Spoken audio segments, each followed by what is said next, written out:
do you think there might be more victims? Jeff, well, I have no doubt there's more victims. I'm not saying more victims of a homicide, but I'm definitely think that he has SA victims all over this country. And think of his personality. Think of where he worked for a while.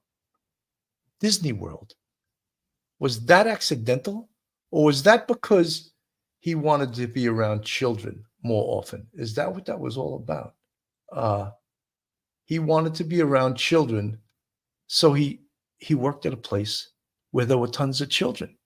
And one of the things we've also found out now is that this had been going on. Madeline was 13 years old, just turned 13. This had been going on since she was 11 years old. And how did the police find that out? Well, they looked in his phone, and it went back. It went back to when Madeline was 11 years old, I believe in 2022, possibly 2021. Donna Roca, thank you for the $3 super sticker. Much appreciated. I want to play a little bit of this, guys, and I want everyone to always listen carefully to this stuff because there's so many good lessons in this. Death of 13-year-old Madeline Soto is sitting in jail but has not been charged with her murder. Experts say investigators are building their case. They have a very good, strong circumstantial case. We're walking you through what's next in the investigation. It has now been exactly a week since Madeline Soto disappeared. Her body was discovered last Friday in a wooded area in St. Cloud. Good evening, I'm Greg Warmith. And I'm Darlene Jones. The case gripped our community here. Her mother's boyfriend is in the Osceola County Jail right now on charges unrelated to her death, and he's still not talking about little Madeline's disappearance. Channel 9's Daryl Matthews is live outside of the Osceola County Jail tonight. And Daryl, you spoke with former Chief Judge Belvin Perry about this case, and he says it is reminding him of the Casey Anthony case. Yeah, Darlene, a lot of similarities. One, the prime suspect being close to the victim being a child, and also what the prime suspect is telling law enforcement leading up to the discovery of the body. Casey saying that the babysitter had her. You have this person saying that he dropped her off at school. In 2011, former Chief Judge Belvin Perry presided over the Casey Anthony trial.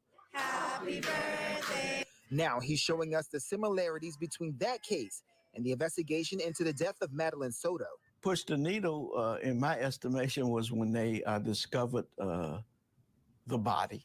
In both cases, the victims were last seen with the prime suspect.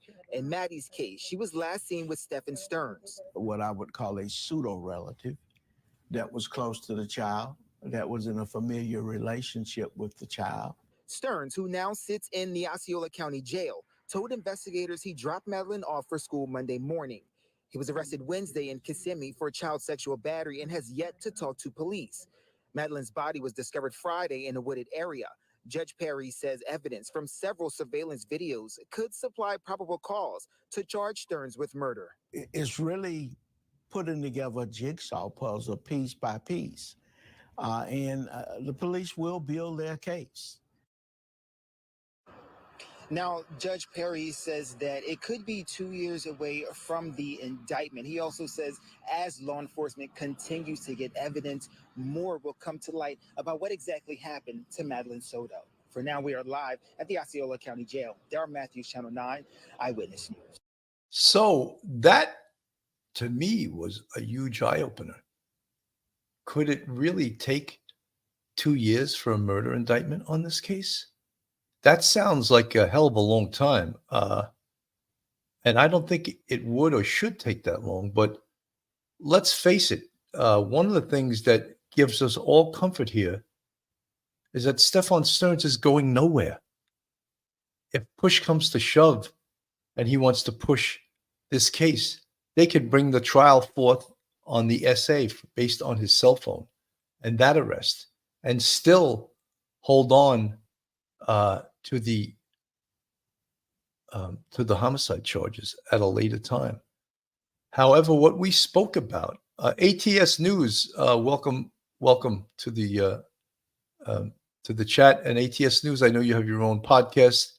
Congratulations on progressing, and I'm glad you're in the chat here. Erica Sellen, Judge Perry sounds so comforting at the time, a cartoon of a Southern defense lawyer. Yeah, you know something? It's the old expression, Erica, you can't always judge a book by its cover, right? And he may look like the stereotypical Southern judge, but you know something? He's pretty damn good at his job, you know? So what are we learning here? I mean, what we're learning is that we keep going back to, and you know, people all in the true crime community, red flags, or this red flag, that red flag.